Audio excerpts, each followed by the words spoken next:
Broadcasting from the business capital of the world, this is the Podcast Business News Network. Welcome back to the show. John Riggio, our dear friend, is back joining us as an architect and CEO of his own company based out of New Jersey, but world renowned for the work he's done and also for the tennis he's played. There's a lot to this man. Let me have him do his introduction. And I know today we're going to kind of focus on that sporty side of you and talk more about the tennis and all that you've accomplished in your life with that and your trip to Japan as well. So there's a lot. John, please say hello.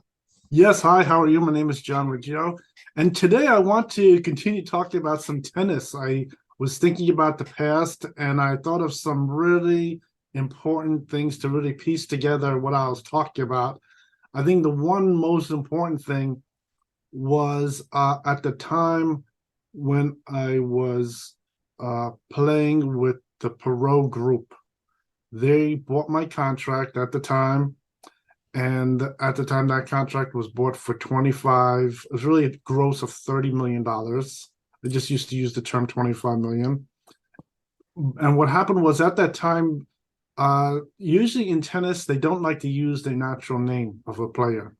Okay. Because it becomes a problem. Yes, it becomes a problem with things like promotions, advertising, things like that. It's really because it's pro tennis. They're really doing things, making money off of it. And it's also for your safety too, that people aren't going to start looking up your natural name and things like that. So at the time, they went through some names. Okay. And the first name that we went through was to use the name John Weiss. Ooh, very Miami Vice sounding, yes. Yes, but that name was pretty good. A lot of the other pro players, they liked the name because they like the name. Like when we're playing, I'm gonna really clamp down on them, playing a game and win the game. And so the name John Weiss, they sort of liked the name. I think, but what happened was in the first early games I played with them, I was using that name, John Weiss. But then as it went through the Perot company, they decided to have me use the name Carlos Scipio. And this name, very interestingly, was derived for a number of reasons. It was really derived off myself, my personality. And they liked the name Carlos Scipio because originally, at one point in 1987, when I got to playing at a certain level, I really need to have backing from people. And one group of people who really always are interested in tennis is really people who are royals, the royal families, things like that. So through channeling with the tennis center, I was able to meet someone who was interested in backing my game, was really interested in my tennis playing, was really the Princess Savoy. And so his name is, let me just put it here for a second. I want to make sure I have it correct. Is Mr. Filiberto Manuel, which was the Princess Savoy at the time. And I met him there at my court 33, and he knighted me and talked to him for a few minutes. And I think at that time I explained this meeting. I was able to play with the famous player Sergio Tacchini, which is very nice. And I won the match, of course.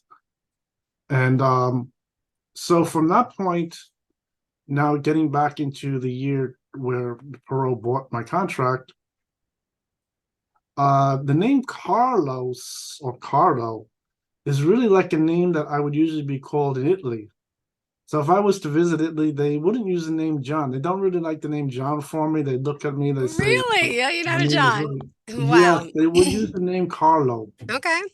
So this is how that name Carlo ended up becoming Carlos. So then the next name, Scipio, was really just like a synonym name. It was a similar name, but I think Scipio was really a famous name in ancient times. He was an ancient general.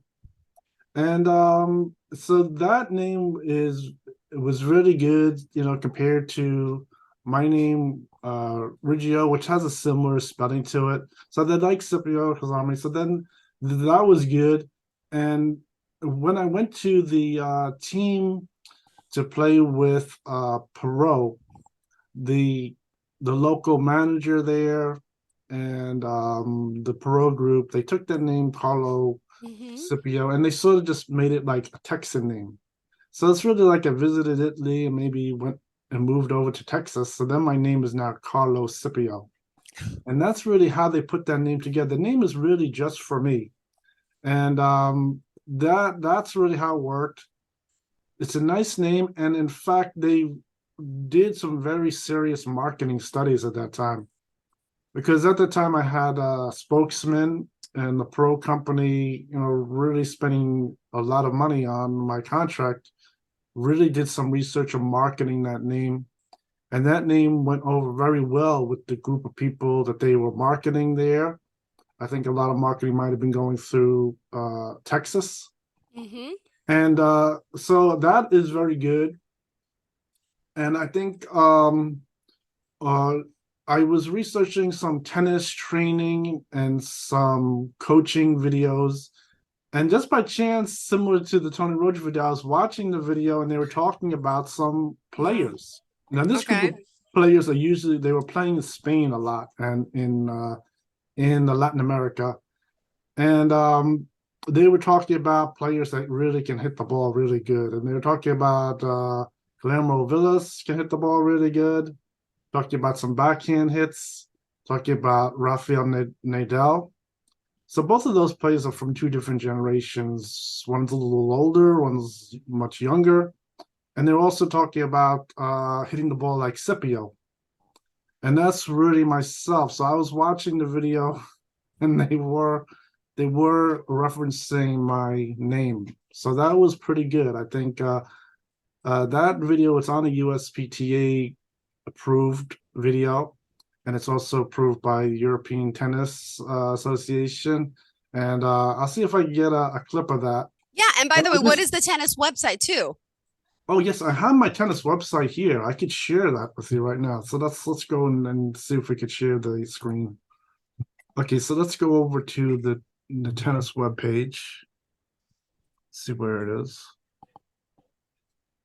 Okay, let's do this here. Okay, there it is. Okay, so let's share this. There's no sound on it. Okay, can you see the page here? Oh, I see it. We are good. Yes. Okay, so this page, I have some previous names listed here. Now, the name John Weiss, I didn't add it to the list. I could add it later. But as I just remembered this story, so between the name John Vanderbilt Mm-hmm. and Carlos Scipio, there was another name in there, John Weiss. And I think John Weiss was pretty good for the USA. I think that kind of name was good. They had the show Miami Vice on at the time too, and that wasn't too bad. But Carlos Scipio was the next name, and the team or the sponsors in Japan really continued that name, Carlos Scipio. My name wasn't changed again. So this name is my name, and that name is whenever I am really sort of like an actor on scene, I would use that name. So that is the different names I have. And I think this page, I just went through a whole history, gave a little explanation of my tennis, and showed some names, some things about my tennis playing going down here. I remember some of my ATP records. And I just did a summary of how I started off, just explaining how I started off with my own tennis club.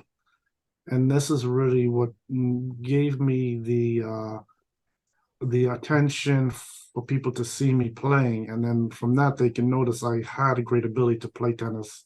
And then this goes down through the Oh. history of tennis, going through court 33, Who inspired you to start playing the sport? Well, really, I started with my family. My mother and father, they used to like to play some tennis. And I started playing with my family, Hmm. myself, my brothers, and my mother and father. We went down to the local tennis court, and my father gave me some tennis lessons. And I think they could tell I could hit the ball really fast, even at a young age. Yeah. So at a young age, I think my father looked at me and thought I could become a pro tennis player. And so this started off, and then the next continuation of that idea was when I wanted this certain Prince tennis racket that was very popular at the time, and my mother bought it at a local pro shop. The only thing is, when I used it the Hmm. first day, I bent the whole racket. And when she brought the racket back, the pro shop owner, Patrick Mulrooney, he looked at that racket and he can tell in 2 seconds that I was going to become a tennis pro. So my mother came back with three Aw. rackets instead. She gave me a brand new racket plus two other Prince rackets. Oh, no, it wasn't Prince. There was two other rackets. They weren't Prince. And so I came back with three rackets and I was really happy about it. And then it took a short time, but my skills did develop.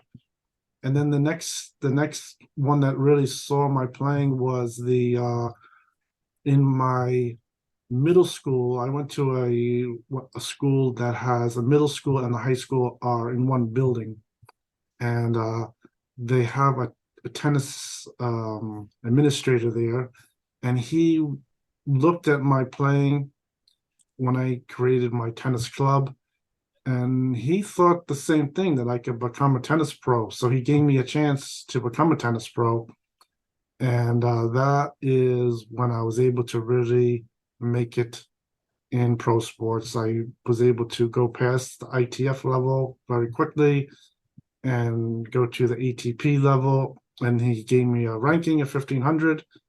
And I think I had said before, very interesting, I signed a contract Hmm. with him and the US Tennis Center. And that made me a really like an official US player. And that was very important to give me a rank. And that was very good. And I even got a vacation to Puerto Rico with my family. This made us where we took the first plane flight in my family, went on a Aw. 747 there, and we went there. And uh, the the plane flight, very interesting, was really only for people who were really like usually in the army, other government services. And my mother was there, and she couldn't believe what was happening because I had explained on the plane flight. My mother was wondering why everyone is really like in the government on the airplane flight. And I told her that I signed a contract with the US Tennis Center and I'm an official, US player. Wow. And she was really impressed with that. She really couldn't believe it. And but yeah, she was really the one who went to the pro shop, and she was helping me going back and forth getting the rackets and things like that. And so that was very good. And so from there, my playing did continue. And the next step after that was picking up a sponsor, and I was able to pick up the sponsor, Prince Racket Company. And that's when I was able to showcase their rackets. The idea was also I continue to advertise their rackets and things like that. And they supported me getting me into all the tournaments. The tournaments were very expensive, and they were uh, put me through those things and very good. And then at that point, that was the time when they first was starting the thing with the Olympics. Ah, yeah. And I think that was the year when they were recruiting people to play in the Olympics. That the only My catch goodness. was you can't play in the Olympics if you're a pro player. So the recruiter was asking me if Really? yes, you can't play if you obtain more than $3,000 worth of equipment. And obviously, I told them, no, I have much more than $3,000 worth of equipment. They were giving me $1,000 rackets, $1,000 sweatsuits, and all kinds of supplies like that. And then, of course, they were also paying for those tournaments, which have a large dollar value to them, Yeah. maybe $20,000 each. So at that point, I did make the Olympics, but I did not play in it, and that's pretty good. It turned out because there was some controversy later on in that they might have read in the newspaper, but that was the group of players I was with. So Yeah. so from there, that was very good, and then from that uh, is just before I then moved from my courts in Jericho, where at the courts in Jericho, all the best players were coming down to play me, Mm-hmm. and which was really only very few players in the world had that ability, where all the players would come to play them. And from there, I then moved over to court 33. And I think if you look on the screen, I have a picture of court 33. Oh my gosh. Let me I see. was able to look around and find it. What it shows here, this is the old map of the tennis center. And right here in writing on the right hand side, it says court 33 over here. And this map is right before they made the courts part of the tennis center. So they call that practice courts. But when I was there, it was made part of the tennis center. And it is listed here as court 33. So because I think today, if you were to look at the court arrangement, the numbers, there's no way to find it. It's completely renovated. The whole place has changed around. But when I was playing, it's shown here on the map, court 33. So that's where I used to play, and I had my own court there. And they were even giving me opportunities to fill up the court with other players, maybe some students, things like that. And from court 33, I then went over to Ali Pond, which is this here. Ali Pond today is the largest bubble in the whole United States. So that tennis bubble they made the whole building and tennis center for me, has continued to grow into the largest tennis bubble in the USA. And then this here, from that, is this picture is the Ali Pond, which is not Ali Pond, excuse me, is the Sutton East Tennis Center. And this shows here, I think here it says Sutton East, Vanderbilt, Yorkville. And of course, my sponsor there was Gloria Vanderbilt was the lead sponsor. She was the one who was really the person who had the name visible to everyone, that she was my sponsor. And I was playing there on my own tennis court. My bubble that they had at Ali Pond, they moved it inside this complex. This complex is very large. It's the largest bubble in Manhattan, and it has bubbles inside this. It's one block large. It's still there. You can go. It's under the 59th Street Bridge. It's a very large complex, and they still have the entrance here. This entrance was made just for me. The Sun East entrance. You walk in there, and my own private courts. On the other side of the block there, inside that large structure of a bubble, they have the public courts. So they have the public courts, and mine was the private courts over here. So that was really amazing, and this really gave me a big move up in the tennis, where this is a very stable location, and I was playing there for a while, and things were very good. And then at some point, my tennis was sold over to Perot. Wow. And one interesting thing was also this: if you see in Times Square, Times Square, yeah, you see this grandstand. So this grandstand was originally over here next to the tennis bubble. It was on the back side of the tennis bubble. Yes. And one interesting thing about that grandstand is that it was designed by an artist from Europe. And I think they said he was either from France or Germany. I don't remember his exact location, but that was designed specially. And I remember some of the sponsors and people following my tennis, they were used to sit on those beaches, and they told me how they look and everything, that they were painted red. And it was, so what they did at some point is, because of code reasons Wow. with the building department in New York City and the occupancy, they ended up taking that set of bleachers, and it was sold over to the Times Square Development Company. And they ended up, I was reading that they had renovated it a little, they moved it over, and they put it Yeah. into Times Square. So that bleacher, even though it was bought and constructed for me and designed for me, it took on its own future That where is they awesome. didn't just throw it in the garbage. They ended up selling it and then moving it over there, and then it ended up sitting there in Times Square. And that's good. I think one thing about seeing that they have someone here that is with the Catholic Church in front of the bleacher, which sort of gives me a memory of back then. I used to call my local parish and I used to update them about my tennis playing.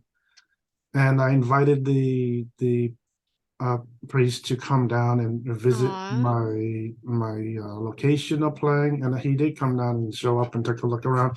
And they, so that was very interesting. And so that was interesting. And then this here is at the time they were, instead of having the large grandstand, they decided to build a stadium.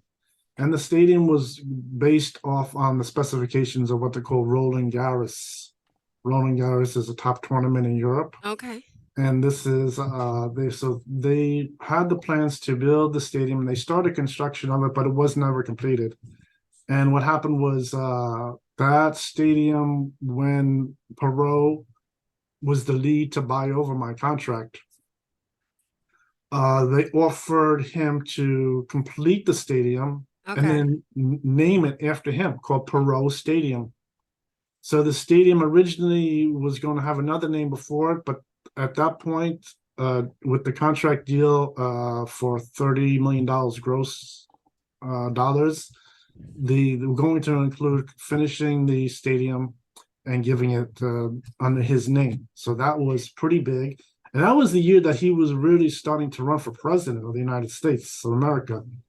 So he at that point, I think that wasn't too bad as publicity to have Perot Stadium, but I think they didn't really bother with the Mm-hmm. stadium.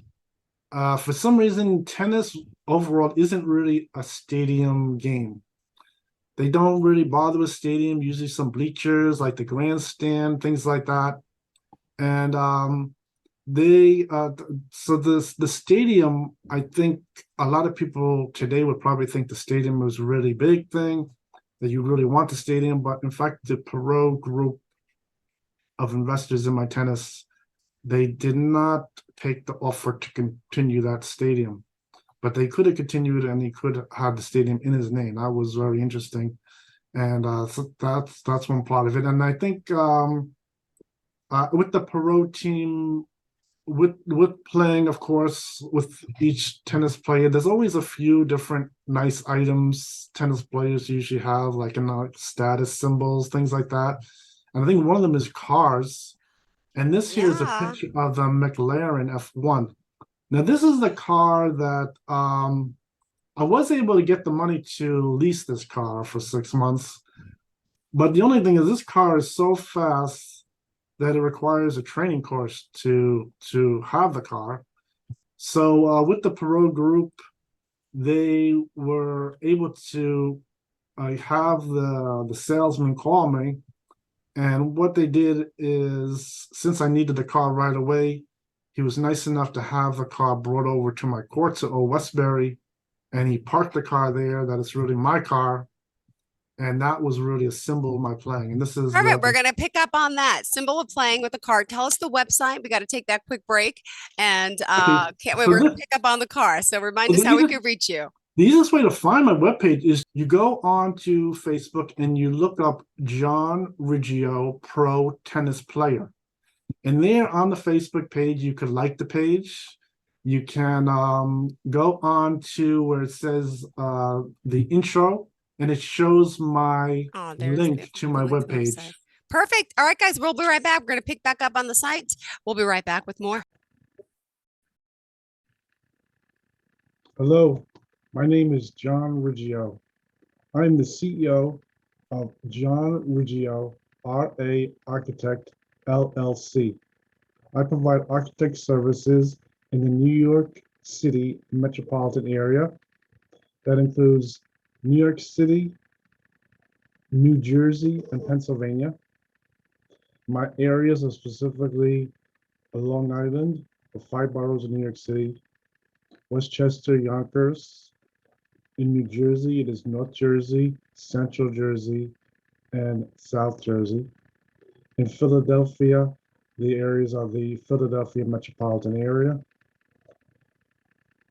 You can find out more information about my company at www.johnriggio.com. That's spelled JOHNRIGGIO.com.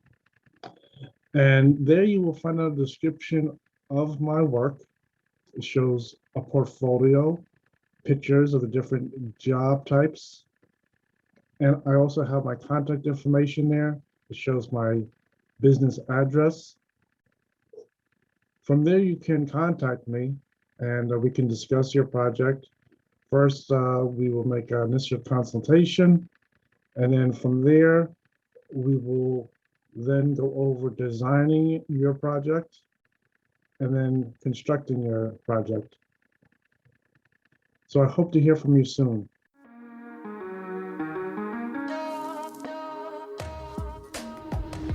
Broadcasting from the business capital of the world, this is the Podcast Business News Network. We are back with John Riggio, our pro tennis player and architect, man who wears many hats. And it's awesome. We're walking down memory lane here today, and he actually was able to pull up some great facts that are on the website. By the way, we're going to go back to that McLaren. So hold on.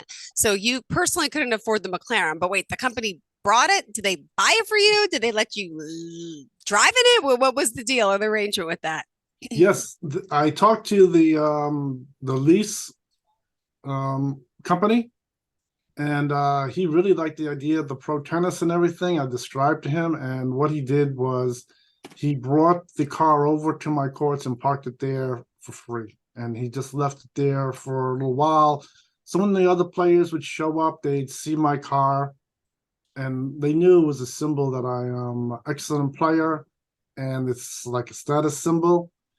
And so they end up leaving the car there till we're finished there at the Westbury campus, and then he removed the car. So we just stayed there for a while, and it was pretty good. And so that's really what happened with that car.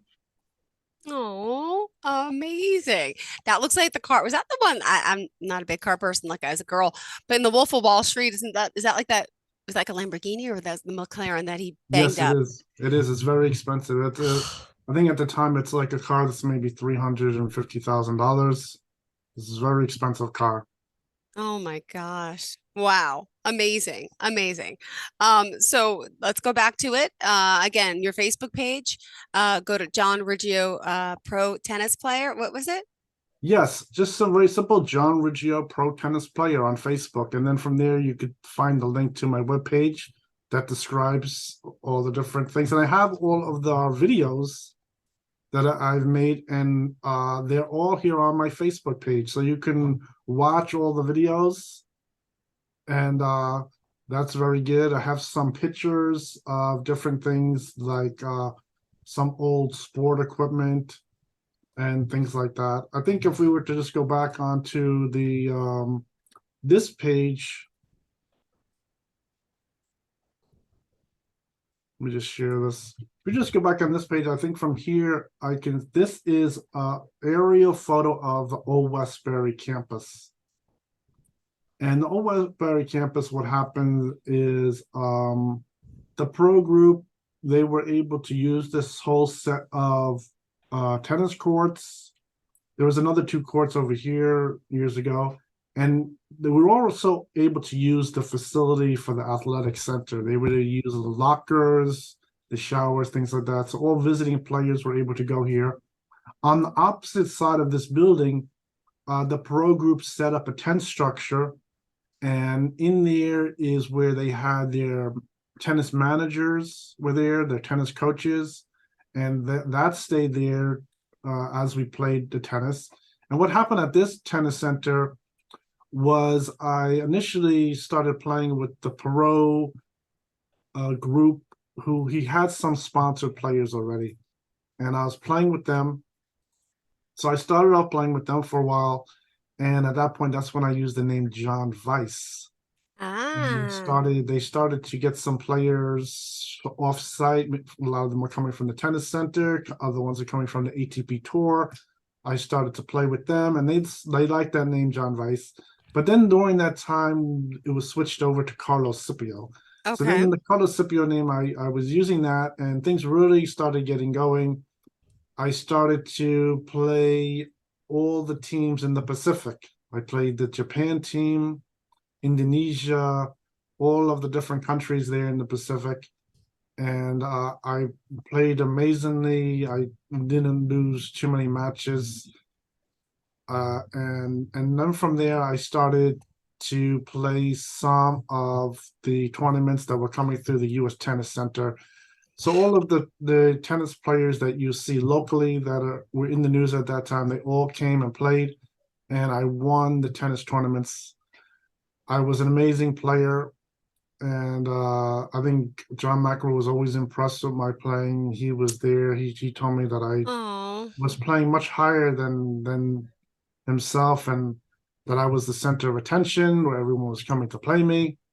And so they were all very impressed with that, and I did very good. I won all the tournaments, and I think with the Japan team, there was a couple players, the coach and like one player that were a little angry, like getting a little jealous, and in fact they did have to do something about them. But the whole event with the Japan team went very good, and so by the end of me playing the players there, uh, the Mitsubishi team, they decided to buy my contract, and they bought the contract for wow. $100 million. Yes, so this is Oh the my largest gosh. contract in tennis at the time. I surpassed Guillermo Villas was the previous highest contract in tennis. Aw. And so I think I said another show, but in the newspapers, the biggest sport contracts at the time were people like Michael Jordan and Jose Canseco and myself were the highest players. So I had the $100 million contract, and then that contract of $100 million. A short time later, really a few years later, it was enlarged by adding on some new lead investors. And one of the lead investors was Bernard Tapie. Bernard Tapie was the owner of Adidas. He lives in France, in Europe, Okay. and he decided to invest in the contract. At this time, I had to go back and get the help from my lawyer, Hillary Clinton, her office, and this whole deal really went ahead. And I think the whole deal really went ahead because I was calling the Mitsubishi corporate office.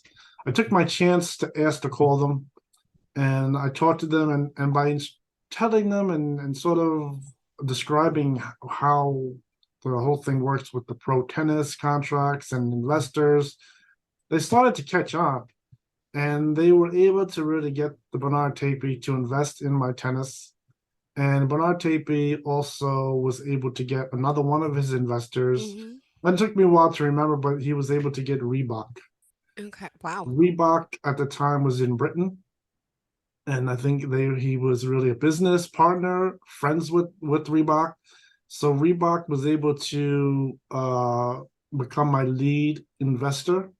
So they really made it where Reebok was the lead investor at that point. I didn't write it down on my webpage yet, but I'm just saying it now. So this is the first time I'm really divulging that information. and they were the lead investor. And so then my contract went up to $120 million, which continued to stay as the highest contract in tennis, which is they were really impressed with.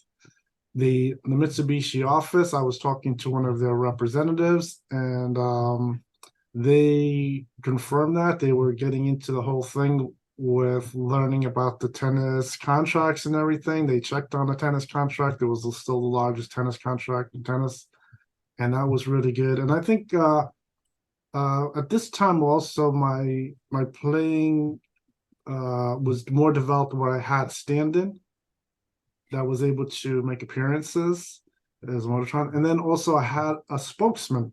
Now the first spokesman I had is also a spokesman for some other entertainers. So he was my first spokesman. Then we changed spokesman and had the next spokesman after that. And he was really so happy to get this job as my spokesman. And it was really good. I think my sponsors were really happy about it. And he continued as my spokesman. And so it was really, as far as my visibility was concerned, there were really three people that were making myself visible. And they were going through all different avenues. In fact, after I got married, I visited my in-laws, and they were all the way up in China. And it turns out their cousin, who's really like their best player in the whole province there, and was really like a pro player, she had my player card. She had my tennis player card and knew my whole tennis history. So this whole thing with the getting the word out, putting myself on ESPN, world television, all throughout China, Pacific, she knew my whole playing career, and it was really amazing. So I think that was proof, and she did show me the card that she had. She still had it there. So that was, I think, good proof that my playing was getting out and everything. And I think one thing also with playing over in the Pacific and everything was I was able to help one player. One player was born in the Philippines. He's playing with the Japan team, and he really took to my lessons. Since I beat the whole Japan team, and they couldn't beat me, and they were playing all the other players from the U.S. Tennis Center at the time, I started to teach some of them some tennis. And one player that I described, he really took to that playing. And when they went back to Japan, he really started to make some waves because he was able to beat some top players that they sent over to Japan, players that were in the that came from Europe, came from the US, and that really made big waves where my sponsors gave me a phone call and told me about this, and it was really good. And I think from that also exposed that I was even more of a winning player. It exposed all kinds of things that were going on where some people were trying to sneak in that they won and things like that. And this really pushed me up to where I was really more widely recognized that I was really the top player. I was really number one, and number one obviously was reflected in my contract. Because when I was playing tournaments and matches that were really top ranked tournaments, ATP tournaments, and they really had great value to them. And that's really what kept me on top. They didn't have me play things like independent tournaments, things that were really even like ITF, which was considered the minor leagues. They played only ATP, and that's really kept me on top of the game, and that worked very good. So I think that is what was happening.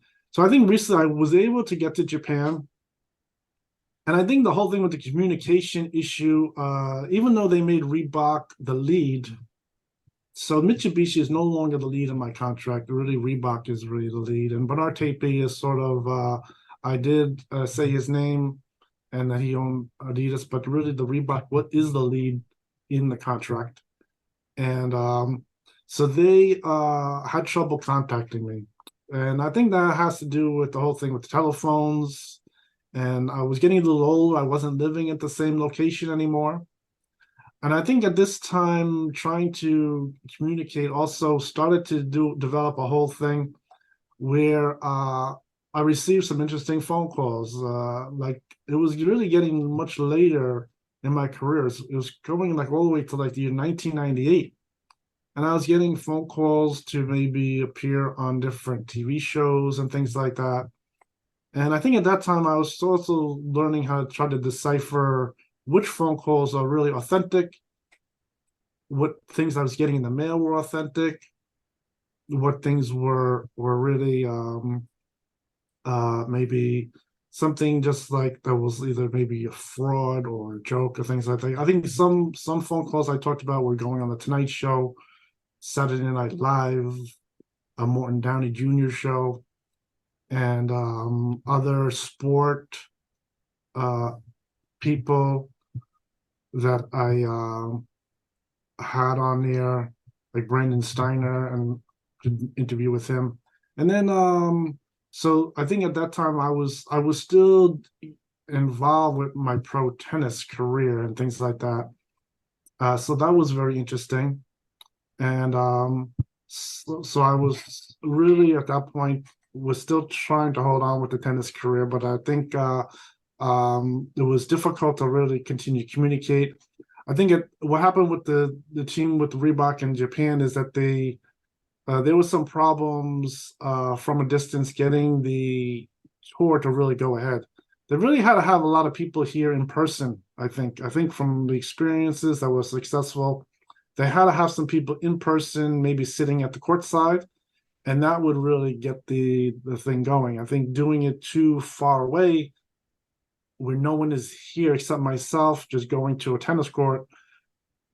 Unfortunately, no one really wanted to show up for that reason. And even though they officially would lose the match and I would win the match, that didn't really help that much. So that was one problem. And so I think recently I was able to get over to Japan, and I went over to some of the areas that they play tennis, and I have some interesting pictures of tennis. I think I went over to Japan. First, I was over in the north part of Japan. Let me see if I can share this here. Let's stop the share of the other one. Let me just show this here. Okay, let me open this first. Okay, good. Let's see if I can share this here. Okay, good. Okay, let me share this. Okay, this works good. Can you see that full picture? Now I can, yes. Oh, Okay, so look at you. this is myself in Japan, Oh, and amazing. it was very nice to get around Japan. They had the 7-Eleven there. It's pretty good. It's a nice area. I say this area in Tokyo is very international from what they told me. They're used to everyone just coming, walking around and everything. And this is one of their courts. Now this court is full of people, but it's 103 degrees outside. This was a very hot day. They had a heat wave. We had the heat wave here, but they didn't mind playing over here. They were all playing. And yeah, this is my tennis racket, and see the Japanese writing here. And like these courts, you have to reserve them to play. Can you see the video moving? Yeah. Oh, okay, so this is them playing here. I was just looking at, they're pretty good players. These are an advanced set of players playing here at these courts. And this, what they're playing on is a imitation grass rug. And I ended up playing on this kind of surface over in the indoor courts I'll show you in a minute. So this here is the north part near Sugamo. And Wow. this here, so played here. This is like the building next to the tennis courts, just some park. There's the tennis courts again. That's myself. And there's some ice cream. That was gonna say, is that ice cream? Yay! Yeah, they have nice ice cream dispensers. So this here is on their Wow. railway, which is typical of anywhere. But And we took the rail over to the Mitsubishi. I went over to the Mitsubishi Center, and this is the Mitsubishi Center over here. oh wow. So this here is, it says here, yeah, Japan Sport Facilities. I'm like, can you read that? I can't. So I can't. Yes, it says Mitsubishi Yeah, Yowakai okay. Sugamo Sports Center. So this is really the sports center, and I think I was there, and I think the pro tennis isn't really too visible. If you were there, like I was explaining, they don't really want to have the pro tennis too visible because everyone's going to come over, say they want to stop playing pros. Some people might even be there to harm the players. So this whole thing with the pro, Wow. it isn't too visible, but the Mitsubishi Sports Center is shown right here very clearly. And so this is okay. So this is the sport building where they're in here. And yeah, I went in there, pro shop. It's written in English. And this is just the office there. Okay, so this is the north part of Sugamo. And but the pro facilities, and this is Mitsubishi over here. And this here, this is so this here has this isn't translated in English. Okay, so this is the going back through the railway. And this is getting on the train for the railway. Okay, so then this, let me show you the south part. Now the south part of Japan. Okay, let me just open this. Let me share it real quick.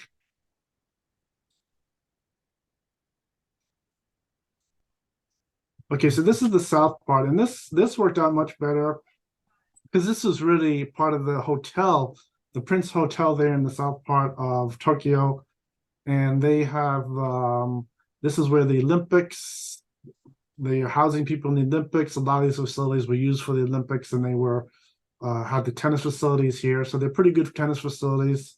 And this here shows you tennis shop and the counter. This is the outside of the building, right next to the hotel complex. And this here shows the indoor. This is the grass carpet. So I played here. This is a picture of me here. And so this is the Whoa. facility. It's a very nice building. Well, hey, what is the flooring in the tennis court? What is It's that? really it's an imitation. It's a carpet. It's really carpet that Really? they just painted looking similar to grass. It Ah, isn't the plastic imitation grass. It's really carpet. okay, good to know. So it's a very nice surface. It's good. The temperature in here is pretty good. Even though it's very hot outside, the temperature is good. And then this here is just showing a picture of myself here. And I think here they have the usual things there. I noticed they have Friday night tennis. And this here is just the tennis court. That's my daughter there. And then this Oh, here is just a video of me playing. I So missed your daughter. I didn't see her. yes, that's if oh yeah, I don't remember this. It's okay. That's my daughter there. Yay. So she got to play there, and then yeah, it says Friday night tennis right there in English, Friday night tennis. So they have the usual things. You can come play tennis at night, socialize. And then this is just myself playing here on the on here. So let me see if I could just okay, it doesn't turn. Okay, let's go to the next one then. Okay, yeah, so this is another one, a video here. Okay, good. Yeah, so then I was just playing here. And so that's pretty good. And this shows the whole tennis courts. And it was Amazing. really good. And so that's pretty good here. Now, how old is your daughter? Oh, she's 18 years old. Is she really good? She has ability. Yeah, she plays good. Oh, does she pursue it like you did, or is it just a hobby? Or It's just a hobby, but she does play pretty good. And yeah, so we were playing here, and I think yeah, I think she plays very good. She can play if she's interested in advancing more, certainly. She has ability. And this is just the inside of that tennis center. It's a very nice tennis center. And then this is some pictures showing Friday night yeah. tennis. And this here is in Japanese. Mm-hmm. And so this is just a video here. Took some videos of this shows you everyone playing there. Wow. It's pretty good. And let's see. Amazing. Okay, now this is from my hotel room, and it shows the tennis center complex here. This is on the bottom of the screen. It shows the whole tennis center complex.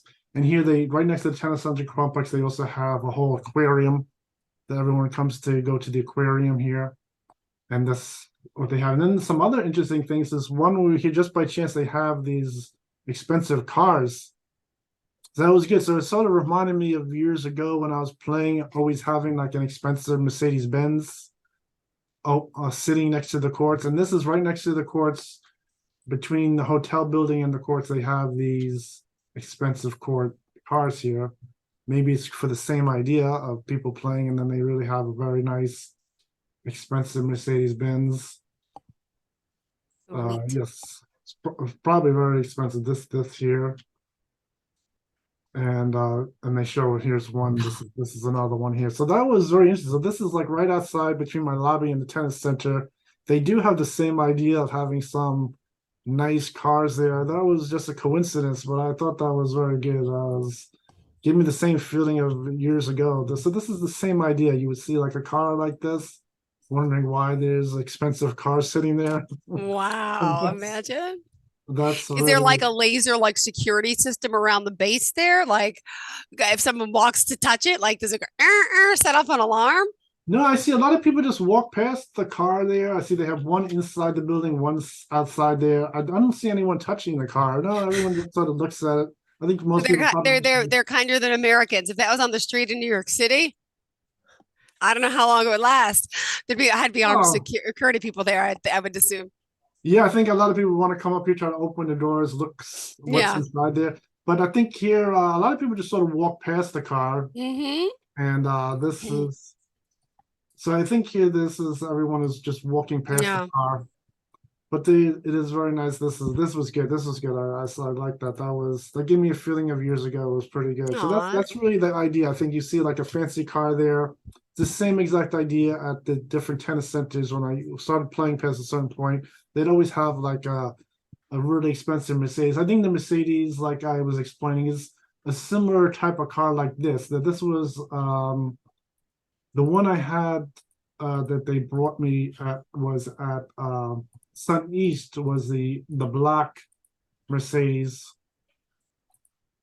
and yeah, so I think the type of Mercedes was really something like this. It was really a very special type of car, very expensive, and that is really what they had sent over to me. So that's pretty good. So I think this here.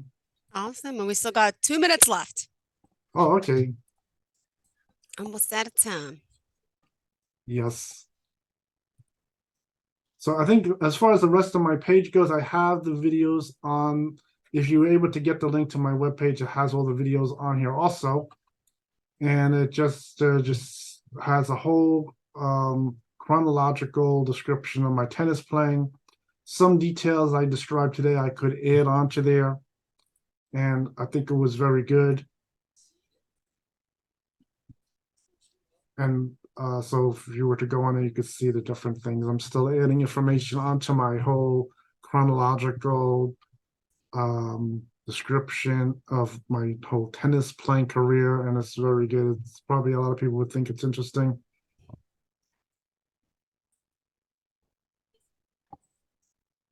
Beautiful. Well, did you want to share again the website, how we can reach you? My goodness. Yes, I think the best thing to do is go onto my Facebook page, which is John Riggio, Pro Tennis Player. That's JOHNRIGGIO, and just write in Pro Tennis Player. And on Facebook, you can log on there, and then you get my link to my webpage, which has a whole chronological list of my playing. Beautiful. And I want to thank you today for sharing that, especially all those pictures. I love it. It's just like get to feel like I'm right there with you. But wow. Wow. Now, is there another career path coming for you? I mean, if tennis wasn't it, then architecture was. But no, you still is there anything else that you're dabbling that you're going to surprise me with next week? No, I think right now I'm still involved with some tennis playing, and remembering the years. I'd like to share that with people. It's good, and that's really where I am now. there's nothing really new at this time. Perfect. Well, we want to remind everyone also johnriggio.com if they have any architectural needs as well, right? Of course, yes. Perfect. And anything else you want to add before we go? No, that's about it. But of Well, course, so awesome everyone's having you invited to go here. to my Facebook page and look at my career and really see all the different things that took place years ago, and would really like to look at those different Perfect. Well, thank you descriptions again. of Pleasure to having transplant. you here and awesome picks. We'll talk next week, hopefully soon. In the meantime, enjoy the rest of this not so good weather day, but we'll get through.